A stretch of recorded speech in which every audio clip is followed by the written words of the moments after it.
Utulivu ndani ya serikali na ndani ya nchi umepelekea tuweze kusoma kwa amani, tuweze kumaliza masomo yetu kwa amani, na leo hii tuko hapa tukilishuhudia hili.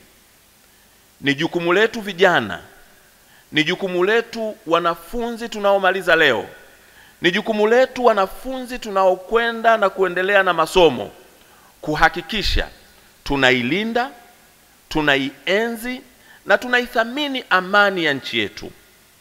Nani leo angeweza kukaa kama alivyokaa leo hii hapa, kushughulikia na kufurahikia mafanikio haya pasi na kukaa sehemu yenye amani, yenye utulivu, lakini pia kwa kusoma kwa bidii? Ni dhahiri shahiri, amani ndio msingi wa mafanikio yetu.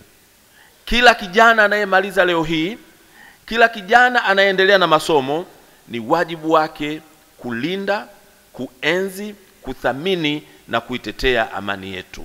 Nina hakika wanafunzi wa CBE ni mstari wa mbele katika kudumisha amani na wapo tayari kutetea taifa lao dhidi ya machafuko yoyote.